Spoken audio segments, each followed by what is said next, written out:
जब यहाँ पे मोकल को कैंप में मारा था झीलवाड़ा में, तो ये कुंभा वही था।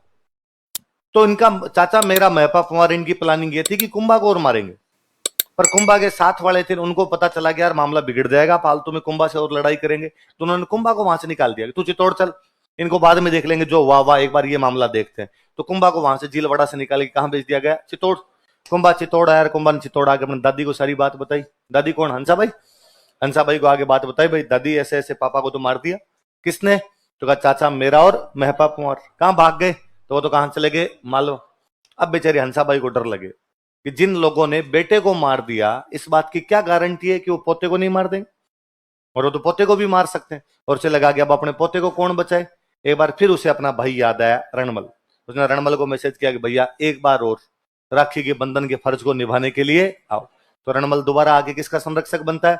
कुंभा का। तो रणमल मेवाड़ के 2 राणाओं का संरक्षक बना था, पहले किसका? मोकल का। अब किसका बना? लिखो संरक्षक रणमल, संरक्षक रणमल, गार्जियन रणमल। अब रणमल आया, रणमल ने पूछा भाई क्या बात हुई? तो बात बताई, भाई ऐसे ऐसे मोकल झीलवाड़ा गया था अहमद शाह को रोकने के लिए, और अपनी सेना के 3 बंदे, चाचा मेरा और महपा पंवार, किसको मार गए? कहां भाग गए? मालवा। उन दिनों मालवा में सुल्तान हुआ करता महमूद खिलजी। सुल्तान कौन था? महमूद खिलजी। तो रणमल ने महमूद खिलजी के पास मैसेज किया कि महमूद खिलजी, मेरे भांजे के हत्यारे तेरे राज्य में घूम रहे हैं, मोकल के हत्यारे तेरे राज्य में घूम रहे हैं, तू उनको पकड़ के हमें सौंप दे। महमूद खिलजी को लगा मेवाड़ कमजोर हो तो अपने ठीक ही, मेवाड़ के राणा के हत्यारे अपनी तरफ आ रखे हैं, तो अपने इनको पकड़ के क्यों सौंपे? और महमूद खिलजी ने कहा भाई मुझे नहीं पता कहां है। तो रणमल ने कहा पता तो हमें है कहां पे है, तू सौंप देगा तो ठीक है, यदि तू नहीं सौंपेगा तो तेरे मार पड़ेगी बाद में, इनको तो हम देख लेंगे कैसे क्या करना है। महमूद खिलजी ने कहा जो तुम्हारे जी में वो कर लेना, मत इनको नहीं सौंप रहा। तो रणमल ढूंढता है चाचा मेरा को और इनको, और दोनों को मार देता है, चाचा और मेरा को। महपा पंवार कहीं आगे और भाग गया था, महपा पंवार नहीं मरा था, पर दोनों को उसने मार दिया था, चाचा को और। तो कुंभा अपने पिता की हत्या का बदला लेता है, किसकी सहायता से? देखो, रणमल की सहायता से कुंभा ने अपने पिता की हत्या का।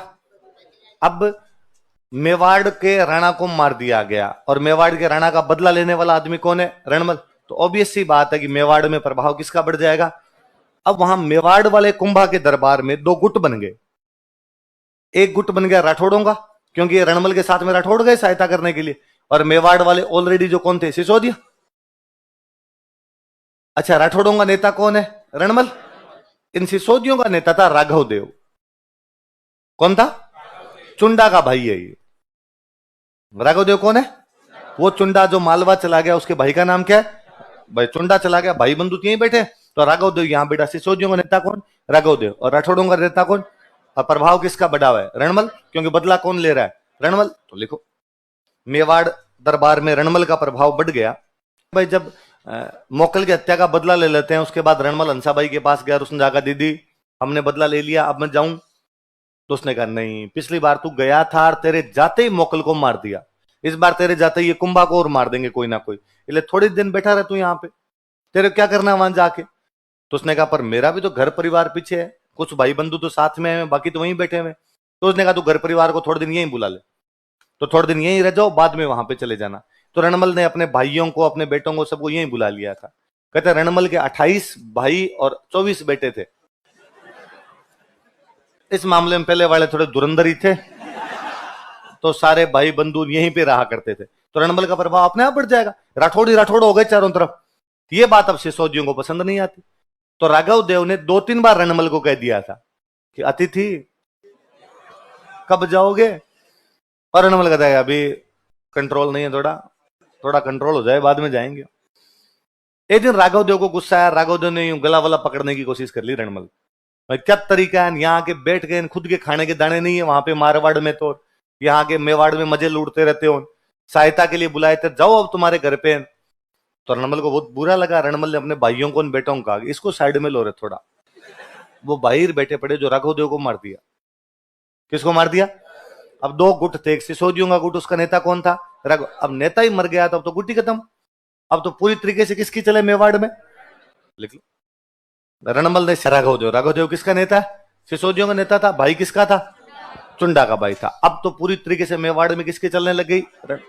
अब रणमल का एस वहां पे, जैसे रणमल के वैसे हो भाई। रणमल कुंभा के तो पापा का भी मामा था, है ना भाई। कुंभा राजा है, कुंभा के पिताजी थे मोकल, और उनका मामा कौन लगता है? रणमल। कुंभा तो क्या ही कहेगा रणमल को किसी बात के लिए, कैसे रोक टोक सकता है? फिर हंसाबाई का भाई है, हंसाबाई बैठे हैं अभी तक, तो वैसे भी कुंभा क्या बोलेगी, दादी का भाई बैठा हुआ अपने तो यहाँ पे, तो रणमल जैसे कहे वैसे हो। यहां जब रणमल रहता था तो रणमल की गर्लफ्रेंड बन गई बारमली। क्या नाम था? बारमली। रणमल के मन में और कई प्लानिंग चले। एक दिन रणमल को शाम को बाहर से थोड़े पैक वैक लेके आया कोई, और उसने आके बारमली को एक बात कही। वो गीत गाता हुआ आया बाहर से, अब के बरस तुझे धरती की रानी कर देंगे। बारमली ने पूछा कैसे? मेरे को रानी कैसे कर सकते हो आप तो मुझे इस धरती कैसे कर सकते हो? आप रानी बनाओगे तो मारवाड़ की रानी बनाओगे तो मेवाड़। रणमल का चौक, किसी को बताएगी नहीं। बारमली का पक्का का एकदम टॉप सीक्रेट है काम। मैं अब कुंभा को मारूंगा। किसको मारूंगा?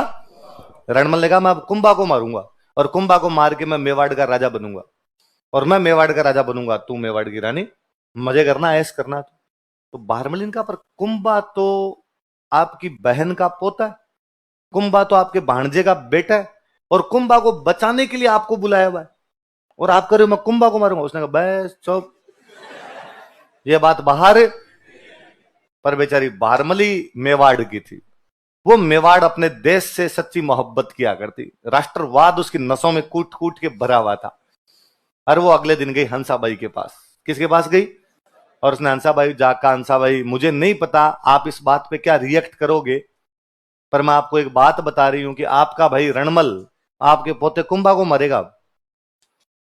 और हंसाबाई ने कहा क्या बकवास करती है फालतू की, मेरा भाई ऐसे नहीं कर ही नहीं सकता, और मेरे भाई पे फालतू के इल्जाम लगा रही।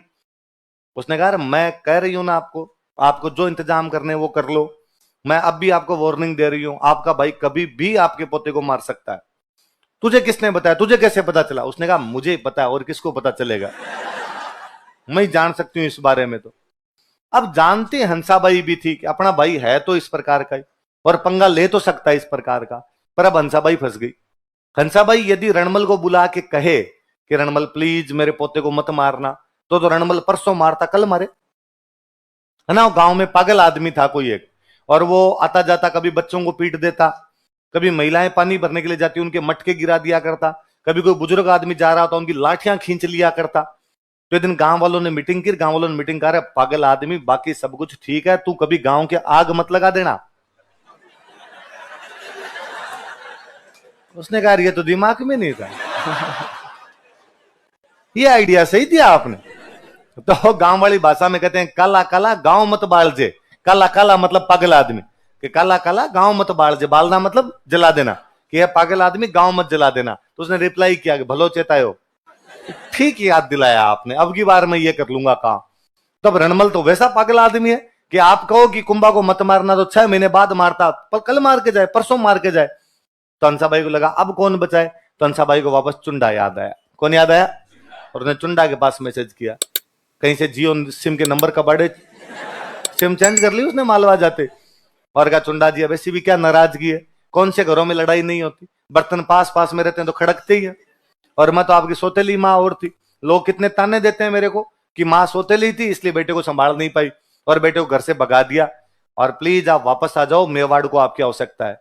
चुंडा जी खुद मालवा में नरेगा पे जॉब करते करते तंग आ गए, और चुंडा जी ने वापस कहा आना कब है आप तो ये बताओ। उसने कहा सवेरे वाली गाड़ी से आ जाओ आप। चुंडा जी अगले दिन बिना रिजर्वेशन के आए मेवाड़। आगे पूछा भाई क्या हुआ, क्या बात हुई, तो पता चला कि साहब आप गए थे यहां से, आपके जाने के बाद हमने रणमल को बुलाया, रणमल को बुलाने के बाद रणमल यहां पर कुछ दिन रहा, व्यवस्था संभाली, फिर रणमल चला गया, हमने रणमल को मारवाड़ का राजा बनवाया, पर मोकल को चाचा मेरा और मापा कुमार ने मार दिया, इसलिए रणमल वापस आया। इसने चाचा मेरा को मार दिया, लेकिन इसने राघव देव को भी मार दिया, और अब किसको मारना चाहता है? और कुंभा को मार के मेवाड़ पे कब्जा करना चाहता है।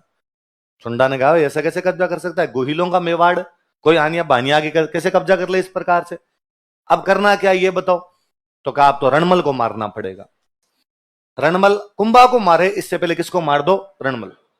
पर रणमल को मारे कौन? रणमल भयंकर डाकी टाइप का आदमी था, 7-1 फीट की हाइट थी उसकी, यूं कोई 2 क्विंटल का वजन था, काला कोजा धुंधा, यूं टाबर देख ले तो कालजा फट जाए। रणमल ऐसा आदमी था एकदम, मतलब 5-7 जने जाए तो रणमल बिड़ा बिड़ा के मार दे, इतना ताकतवर था रणमल। तो कहा इसको मारेगा कौन? तो एक बार फिर बारहमली को याद किया गया और कहा कि बारहमली, देश के लिए तुम्हें एक काम और करना पड़ेगा। बारहमली ने कहा कि देखो करना क्या, पहले काम बताओ मुझे। कहा रणमल जब शाम को आए तो शराब पिला के टल्ली कर देना, और शराब के नशे में जब होगा तब हम उसको मार लेंगे। बारहमली ने कहा देखो वैसे तो मैं उससे दिलो जान से मोहब्बत करती हूँ, पर आप जब ज्यादा ही कह रहे हो तो देश के लिए दिल पर पत्थर रखकर ब्रेकअप कर लूंगी। उस दिन रणमल जी जैसे घर पे गए, कोई बाहर से एक आधा पेग रणमल जी लेके गए होंगे, और जाते बारहमली खाना लिया। बारहमली ने कहा ये क्या तरीका है, डेली डेली बाहर तो 2 पेग ले लेते हो, कभी मेरे साथ ही पी लिया करो। बारहमली बोतल लेके तैयार बैठी थी। रणमल जी ने कहा इतनी रोमांटिक तुम पहले कभी नहीं लगी, खोल बोतल खोल तू आज। अब रणमल जी की क्या असर होता है एक आधी बोतल में, डाकी टाइप का आदमी था, उन्होंने 2.5-3 बोतलें खाली की, और बारहमली बड़े बड़े पैक बनाए, लो एक मेरे नाम का। एक बोतल खाली हो गई तो उसने कहा मैं कब डेली डेली कहती हूँ एक तो और खोलेंगे आज तो। और 2.5-3 बोतल में जाकर रणमल जी का असर हुआ तो 4 पे गिर गए। कहते रणमल इतना लंबा था कि उसके पैर 4 से नीचे लटकते थे। अब वो जैसे ही बेहोश होके गिरे उस पे, बारहमली ने उसी के पास में खड़े थे चुंडार, उनको कहा गया जो। अब उनको फिर भी डर लगे कि डाकी खड़ा हो गया तो उनका पानी के छिंटे विंटे मार के देख होश नहीं हो इसको कहीं। पानी के छिंटे विंटे मारे, पैर वेर यूं हाथ वाथ पकड़ के हिलाए उसके, का कोई होश नहीं है। तो धीरे धीरे पास में पहले आगे बांधा उसको 4 पे कि खड़ा नहीं हो जाएगा, हाथ बांधे पैर बांधे। फिर एक आदमी छाती पे बैठा चाकू लेके, उसने चाकू दिए। कहते रणमल में इतना जोर था कि जब उसके 2-4 चाकू लगे तो उसको होश आ गया। चाकू लगते बंदे की आंख खुल गई और दारू वारू उड़ गई उसकी पूरी वो। और वो इतना ताकतवर आदमी था कि उसके पैर नीचे लटक रहे थे, तो उसने अपने पैर धरती पे टिकाए और 4 समेत खड़ा हो गया था। और वो आदमी जो उसको मार रहा था उसके दीवार के भिड़ा के मार दिया था उसने। और ये बाकी वाले ज्यादा थे, 20-25 लोग थे, तलवार भाले लिए हुए थे, किसी ने तलवार की दी, किसी ने भाले, किसी ने लठ की दी, रणमल जी को मार दिया। तो रणमल जी को मारने के लिए वापस किसको बुलाया गया था? चुंडा को। और रणमल को किसकी सहायता से मार दिया गया? देखो मेवाड़ में आके दादागिरी करते हैं। रणमल के जो बेटे थे उनका नाम था जोधा। क्या नाम था? तो रणमल के बेटे, रणमल के भाई, ये सारे पास में कोई महल और पड़ता था चित्तौड़गढ़, ऊपर किला, किले के नीचे वाली साइड में कोई महल था, और उस महल के अंदर बैठे बैठे डांस देख रहे थे। भाई बाप की चले तो अपने डांस ही देखेंगे और क्या करेंगे। तो डांसर मेवाड़ वालों की, पैसे मेवाड़ वालों के, आपको तो उड़ाने हैं। वहां बैठे बैठे ये डांस देख रहे थे। और वो जो संगीतकार था बेचारा, वो संगीतकार मारवाड़ का था। और उस संगीतकार को न्यूज मिली कि चित्तौड़ के किले में ऊपर रणमल जी को मार दिया गया है, और अब जोधा को, इसके भाइयों को, इसके चाचा ताऊओं को मारने के लिए सिसोदिए नीचे आ रहे हैं चुंडा के नेतृत्व में, और इन सबको एक साथ ही मारेंगे। ये सारे एक ही महल में थे, तो एक महल में राठौड़ों को सबको मार दो। वो बेचारा जो संगीतकार था उसने गीत गाते गाते बीच में एक लाइन बोली कि जोधा भाग सके तो भाग, थारो रणमल मरियो जाए। कि जोधा भाग सकता है तो भाग जा, तुम्हारा रणमल तो मर। जोधा के भाइयों ने चप्पलें हाथ में ली। चुंडा ने कहा इनका पीछा करो, आज सबको पकड़ के मारेंगे। पर बंदे को जब पता हो कि पीछे मौत है तो बंदे के पैर नहीं मंडते।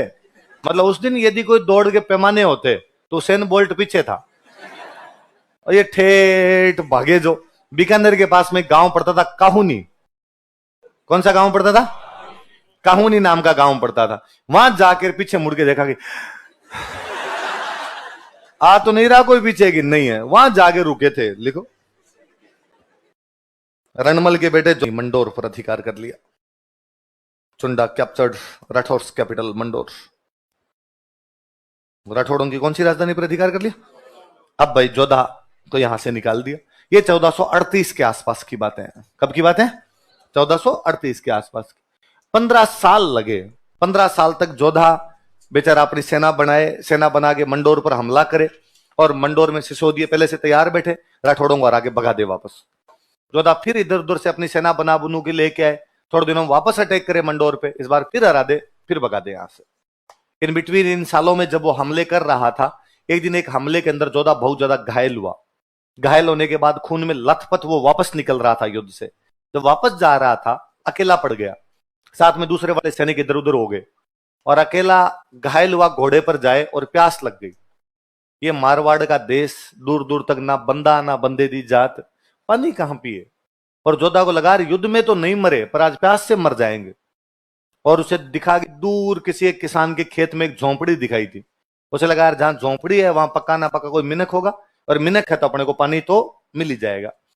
तो जोधा ने अपना घोड़ा जो था उधर झोंपड़ी की तरफ दौड़ाया, लेकिन वहां झोंपड़ी तक पहुंचने से पहले पहले जोधा घोड़े पर ही घायल होकर गिर गया, बेहोशी हो गया। घोड़ा ही बेचारा समझदार था जो झोंपड़ी के पास में जाके रुक गया। वो जिस किसान का खेत था, जिस किसान की झोंपड़ी थी, वो किसान तो घर पे था नहीं, उसकी वाइफ घर पे थी। उसने बाहर निकल के देखा कि घोड़ा रुका हुआ है, सैनिक ऊपर बेहोश पड़ा है, खून में लथपथ है। वो समझ गई कि कोई घायल पानी पीने के लिए आया, रास्ते में बेहोश हो गया। उसने जोधा को नीचे खींच के उतारा, खींच के छाया में लेके गई, हवा ववा डाली, थोड़ी पानी के छिंटे विंटे मारे, तो उसको थोड़ा होश आया। होश आया तो पानी का गिलास लिए बैठती उसने पानी पिलाया। पानी पिया, थोड़ी शरीर में एनर्जी फील हुई। एनर्जी फील हुई, उसने कहा थैंक यू, मैं तो पानी पीने के लिए आपकी तरफ आ रहा था और पता नहीं कैसे बेहोश हो गया इस पे। उसने कहा हाँ वो तेरा घोड़ा यहीं आके रुक गया था और मुझे लग गया था तू पानी पीने के लिए आया, इसलिए तेरे को पानी पिलाया। तो जोधा खड़ा हुआ, उसने कहा ठीक है, तो आपने मेरी जान बचाई, धन्यवाद आपको खूब सारा। राजस्थान में अभी तक रिवाज है, गांव में तो विशेषकर रिवाज है कि घर पे आया हुआ आदमी भूखा तो नहीं जाना चाहिए, है ना। शहर वाले तो बदमाश हो गए थोड़े आजकल। शहर वाले तो पूछ लेते हैं कि खा के आए हो, जाके खाओगे, है ना। पर गांव में अभी तक भी आदमी आया हुआ भूखा नहीं जाए, भाई कितने बजे भी आ जाए, खाना तो उसके लिए बनाती है। तो उसने बेचारी महिला ने पूछा कि खाना खा ले, तो जोधा भूखा तो था ही, तो उसने कहा कि हाँ खा लूंगा। और अपने खाने के लिए मना नहीं करते, गांव में कहते हो रहे कि अन्न मना नहीं करना, अन्न को। अब था क्या कि कहीं कहीं मिलता था, तो अपने वालों ने यूं बना लिए कि भाई मना तो नहीं करना, मना कर दिया तो आगे पता नहीं मिलेगा कि नहीं मिलेगा। तो जोधा ने कहा खाना तो खा लूंगा। तो उस महिला ने बनाया खीचड़ा। क्या बनाया? खिचड़ा जानते हो? खिचड़ी नहीं, खिचड़ी तो आपके बीमार खाते हैं। खिचड़ा, खिचड़े तो पहले यूं बारात आती तो बारात को खिचड़ा ही खिलाते थे। तो उसने खिचड़ा बनाया, थाली भर के एकदम खिचड़ा रखा जोधा के सामने, बीचों बीच डाला खूब सारा घी, गांव में घी खूब सारा होता है, बीच में घी डाला और जोधा का भाई जीम ले। जोधा ने घी कई दिन बाद देखा था, तो घी देखते जोधा का जी ललचाया, तो बीच में हाथ डाला, एकदम बीच में हाथ डालते हाथ जल गए। तो उसने यूं यूं किया। तो महिला पास में बैठी थी और उसने कहा कि तू जोधा की तरह मूर्ख है। और जोधा के कान खड़े हुए। जोधा ने कहा माई तेरे को क्या पता जोधा मूर्ख है? उसने कहा मूर्ख ही है, और क्या है? तो हमेशा आके बीचों बीच मंडोर पर आक्रमण करता है, यहां आक्रमण करता है हार के भाग जाता है, फिर यहां आक्रमण करता है हार के भाग जाता है। तो माई जोधा को अटैक कहां करना चाहिए कि गांव जीते साइड साइड से, 2 गांव जीते, 4 गांव जीते, 10 गांव जीते, धीरे धीरे धीरे धीरे करके मंडोर आएगा।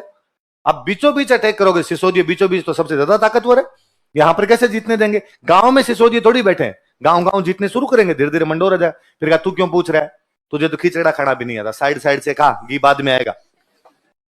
उस दिन जोधा ने वहां से 2 शिक्षाएं ग्रहण की कि मंडोर कैसे जीतना है, खिचड़ा। खिचड़ा खाना भी तो नहीं आ रहा था। अब भाई जोधा जी ने साइडों में से गांव जीतने शुरू किए, 2 गांव, 4 गांव, 5 गांव, धीरे धीरे धीरे धीरे करता करता अब कहां पर अटैक किया? मंडोर जीत लिया। क्या जीत लिया? अब जैसे ही मंडोर पे कब्जा किया, सिसोदियों को भगाया यहां से, और सिसोदियों को भगा के मंडोर पर कब्जा किया। तो ये समाचार मिले मेवाड़। मेवाड़ के राणा जी कौन है? कुंभा। कुंभा को पता चला कि अपने हाथ से मंडोर निकल गया और मंडोर पे वापस किसने कब्जा कर लिया? जोधा। तो कुंभा ने कहा सेना लगाओ, वापस सेना भेजो और अपना मंडोर जीतो, जोधा को भगाओ वहां से। तो जोधा हंसाबाई के पास मैसेज करवाता है और उसने कहा बुआ जी पहली बात तो मेरी गलती नहीं थी, जो भी आपकी मेवाड़ में गलती थी वो पापा की थी, और फिर भी मान लो हमारी गलती थी भी सबकी, तो हम भुगत लिए। 15 साल हो गए हमें भुगतते हुए, और अब हमने मंडोर पर कब्जा कर लिया, और अब हमारे हाथ से मंडोर आप कैसे भी नहीं छीन सकते। अब यदि आप हमला भी करोगे तो हम ताकतवर, हम बराबर में लड़ाई कर लेंगे, पर यह लड़ाई कितने दिन तक चलेगी? ऐसे आपके आदमी मर रहे, हमारे आदमी मर रहे, कहीं ना कहीं तो लड़ाइयों का अच्छे आता है, कहीं ना कहीं लड़ाइयां तो समाप्त होती है जाके। और अब ये बंद कर दो, जो हो गया वो हो गया, अब भूल जाओ इस बात को। हंसाबाई को भी लगा कि बात सही है तो अपना ही भतीजा वो भी, और उसने कुंभा को कहा कि भाई बंद कर दो लड़ाई, आपस में रिश्तेदार तो हुई, छोड़ो जो हो गया वो हो गया।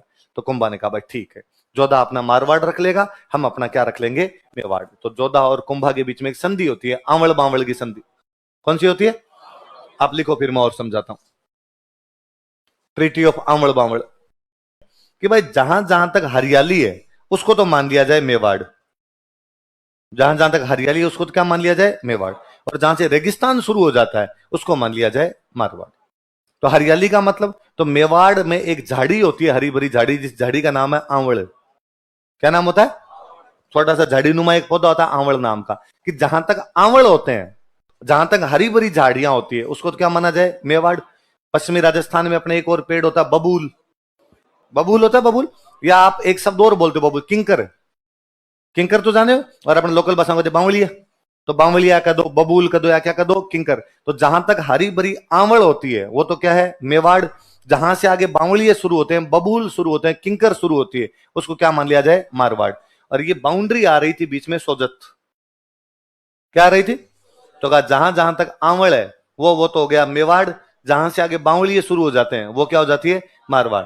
तो मेवाड़ रख लिया जाएगा कुंभा द्वारा, और मारवाड़ किसको दे दिया जाएगा, जोधा को। और इसकी बाउंड्री बीच में से क्या हो जाएगी, पहले पड़ गई। तो कौन सी संधि द्वारा जोधा को वापस उसका राज्य दे दिया गया, आंवड़ पावड़ की संधि। कब हुई थी? ये सारी घटनाएं फ्लैशबैक में है, कि मोकल मरा, और मोकल के मरने के बाद में जो जो बातें हुई वो ये थी। मैंने बताया था मोकल को मारने के बाद चाचा मेरा और महपा पंवार कहां भाग गए थे, कहां भागे, मालवा। मैंने बताया था रणमल जब आया तो उसने मालवा के एक सुल्तान से बातचीत की। मालवा का सुल्तान कौन था, महमूद खिलजी। और उसने महमूद खिलजी कहा था भाई हमारे हत्यारे हमें सौंप दे। महमूद खिलजी दो हुए थे वहां पर, तो ये हो गया उनका महमूद खिलजी फर्स्ट। उसने महमूद खिलजी कहा था भाई तू हमारा बंदा हमें सौंप दे, पर महमूद खिलजी ने तब उन्हें सौंपने से क्या कर दिया था, मना। तो जब चाचा और मेरा को रणमल मार देता है, उसके बाद रणमल ने कहा अब अपने मालवा पर अटैक करेंगे। कहां पर अटैक करेंगे? तो मालवा वालों के साथ में जो कुंभा का युद्ध हुआ था वो मध्य प्रदेश में एक जगह पड़ती है सारंगपुर। कौन सी जगह? तो हेडिंग डालो सारंगपुर का युद्ध, बैटल ऑफ सारंगपुर। मध्य प्रदेश में जगह पड़ती है सारंगपुर, युद्ध के कारण।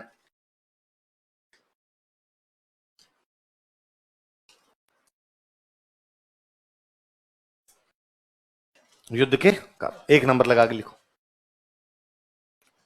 महमूद खिलजी ने मोकल के हत्यारों को शरण दी थी, सही बात है। Mahmud Khilji gave shelter to killers of Mokal. Mahmud Khilji ने मोकल के हत्यारों को शरण दी थी। Mahmud Khilji gave shelter to killers of Mokal. Mahmud Khilji ने मोकल के हत्यारों को शरण दी थी।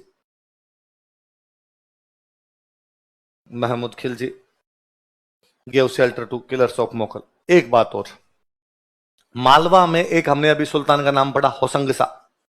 कौन सा सुल्तान? होसंग शाह के मरने के बाद में वहां दो बंदे दावेदार बन गए कि हम राजा बनेंगे। एक तो ये महमूद खिलजी, ये कहता है मैं राजा बनूंगा। एक बंदा और था, उसका नाम था उमर खान। क्या नाम था? और उमर खान का करना था कि भाई राजा मैं बनूंगा। पर राजा बन गया कौन? महमूद खिलजी। महमूद खिलजी बन गया तो उमर खान भाग के आ गया कुंभा के पास। उमर खान भाग के किसके पास आ गया? और उसने कुंभा को कहा कि भाई कुंभा, मैं मालवा में राजा बनना चाहता हूं, लेकिन महमूद खिलजी ने मुझे राजा नहीं बनने दिया, वो खुद राजा बन गया, तू मेरी सहायता कर। तो कुंभा ने कहा पूरा तन मन धन से सहयोग है, लड़ तू जाके। इसलिए उमर खान गया, और उमर खान ने जाके मालवा के एक पार्ट पे कब्जा कर लिया। और मालवा का वो जो पार्ट था उस जगह का नाम है सारंगपुर। कौन सी जगह पे कब्जा कर लिया उसने? तो बेचारा महमूद खिलजी को लगा मेरे मालवा पे दूसरा कब्जा कैसे कर सकता है, तो महमूद खिलजी ने सारंगपुर पर हमला किया। क्यों करेगा सारंगपुर पर हमला? क्योंकि सारंगपुर पे कब्जा किसने कर रखा है? उमर खान। उमर खान किसके पीछे कूद रहा है? तो उसने कुंभा कहा कि भाई यूनिवर्सिटी गेट पर लड़ाई होगी, फटाफट आ जा।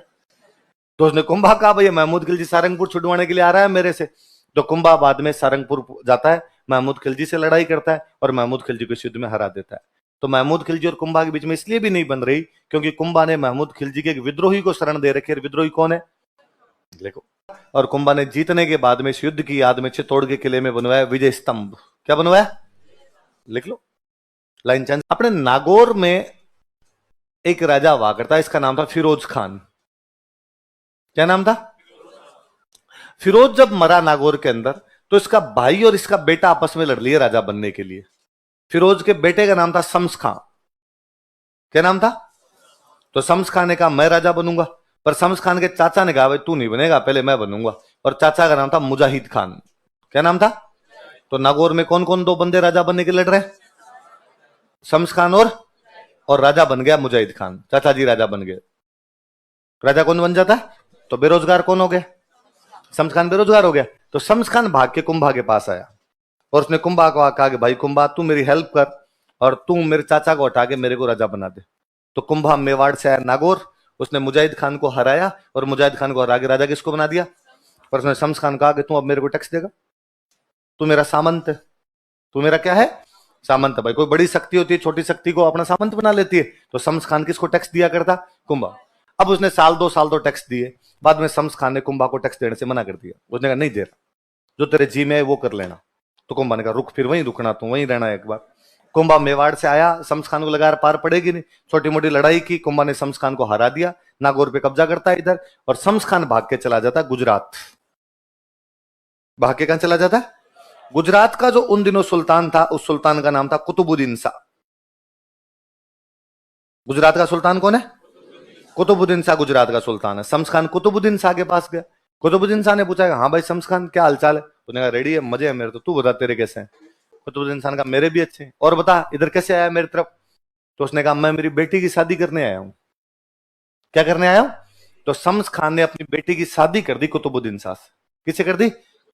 अब जवाई बन गया कुतुबुद्दीन शाह। अब कुतुबुद्दीन शाह ने पूछा और ससुर जी बताओ देखे क्या हालचाल है? इस बार ससुर जी रोए जोर जोर से। शम्स खान की बेटी कम रोई, शम्स खान ज्यादा रोया विदाई के टाइम। कुतुबुद्दीन शाह ने पूछा क्या क्या हुआ ससुर जी, क्या हुआ? और शम्स खान ने कहा कि मेरे को कुंभा ने पीटा। किसने पीटा? तो कुतुबुद्दीन शाह गुस्सा है, नया नया जवाई बने, ससुर को कोई पीट दे तो गुस्सा तो आए। उसने कहा कुंभा की इतनी औकात? शम्स खान ने कहा पूछो मत, औकात तो भयंकर है, और उसने मुझे पीट दिया और आपको उसका बदला लेना चाहिए। कुतुबुद्दीन शाह ने कहा पक्का आप मेरे साथ चलो। तो शम्स खान ने कहा आगे आगे आप रहोगे, मैं पीछे रहूंगा। शम्स खान को डर लगे कि डाकी मारेगा उधर जाते, और उसे कॉन्फिडेंस था कि मेरे साथ गुजरात का कुतुबुद्दीन शाह है तो ये कुंभा को मार देगा।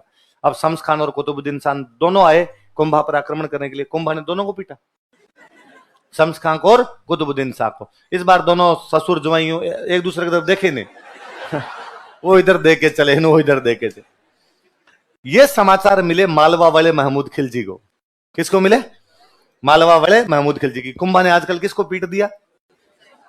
तो महमूद खिलजी इससे मिलता है चंपानेर नाम की जगह पे। कहां पर मिलता है? गुजरात में एक जगह पड़ती है चंपानेर, वहां अपना एक बंदा भेजता है वो, और कुतुबुद्दीन शाह से मुलाकात करता है। कुतुबुद्दीन शाह से पूछा भाई हाँ कुतुबुद्दीन शाह क्या हालचाल है? और कुतुबुद्दीन शाह रोया जोर जोर से। उसने कहा यार मेरे को अभी अभी कुंभा ने पीटा है। तो महमूद खिलजी और जोर से रोया। उसने कहा मी टू भाई, मेरे को तो कई साल पहले ही पीट दिया था। तो कहा अब दोनों भाई भाई बदला लेंगे। कुतुबुद्दीन शाह और महमूद खिलजी मिलके कुंभा को मारेंगे, और कुंभा को मारने के बाद मेवाड़ का कर लेंगे बंटवारा। आधा मेवाड़ रख लेगा गुजरात और आधा मेवाड़ कौन रख लेगा? मालवा।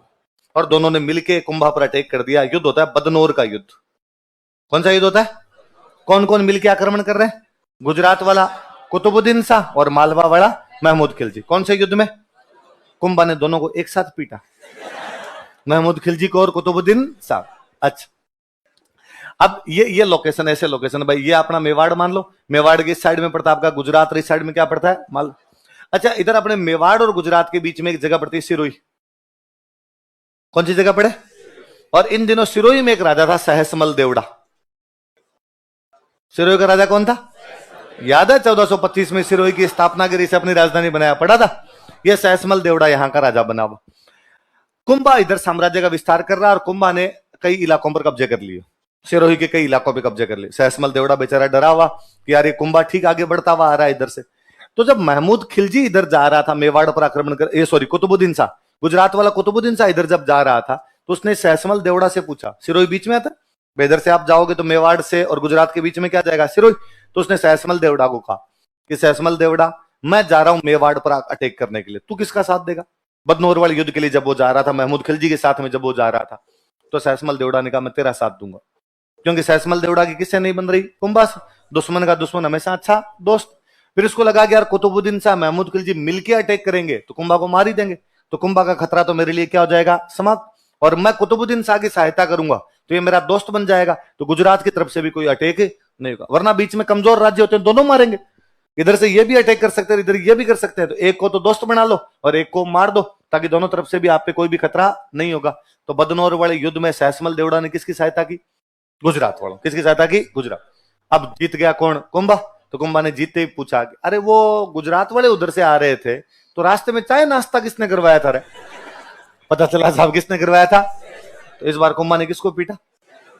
कुंभा ने आसपास में जो जो आए थे ना उनको भगा भगा के मारा था। मतलब उस टाइम वीडियो होते ना इनके तो मजा आ जाता देख के कि कुंभा कैसे लड़ा होगा। हेडिंग डालो नागौर का उत्तराधिकार संघर्ष, पर इंग्लिश में विक्ट्री टावर लिख लेना आपने। विजय स्तंभ, विक्ट्री टावर। अच्छा, इसका नाम विजय स्तंभ क्यों? मैं पूछूं इसे विजय स्तंभ क्यों कहते हैं? विजय के बाद बनाया गया था इसलिए क्या कहते हैं? अच्छा, कोई आदमी जीतता है तो उसकी लोकप्रियता बढ़ती है कम होती? बढ़ती। लोकप्रियता के लिए अपने पास में एक शब्द और होता है, कीर्ति। क्या होता है? तो इसका एक नाम और पड़ा, इसका नाम है कीर्ति स्तंभ। क्या नाम है? सुनना एक बार, थोड़ी सी बातें बाद में लिख लेना आप। कीर्ति टावर कर दो या कीर्ति स्तंभ कर दो। ये भगवान विष्णु को डेडिकेट किया गया। किसको डेडिकेट किया गया? तो इसलिए इसका एक नाम और है विष्णु ध्वज। तो कोई पूछेगा भाई किसको डेडिकेट किया गया था? तो किसको डेडिकेट किया गया? विष्णु भगवान को। इसलिए क्या बोलने लगे इसको? विष्णु ध्वज कर दो या विष्णु फ्लैग कर दो। इसमें एक बड़ी सी मूर्ति लगी हुई है जिसमें भगवान विष्णु गरुड़ पर बैठे हुए हैं। भगवान विष्णु का वाहन क्या माना जाता है? तो गरुड़ पर बैठे भगवान विष्णु है, इसलिए इसी का एक नाम और पड़ गया गरुड़ ध्वज। क्या नाम पड़ गया? तो किसको समर्पित है ये बताओ देखे? भगवान विष्णु को। इसलिए क्या कहा जाता है? विष्णु ध्वज। भगवान विष्णु गरुड़ पर बैठे हैं इसलिए। जीत के बाद बनाया गया था इसलिए विजय स्तंभ, और जीत के बाद बनाया गया इसलिए दो नाम है। क्या क्या नाम है? विजय स्तंभ और कीर्ति स्तंभ। भगवान विष्णु को डेडिकेट इसलिए दो नाम, विष्णु ध्वज और गरुड़।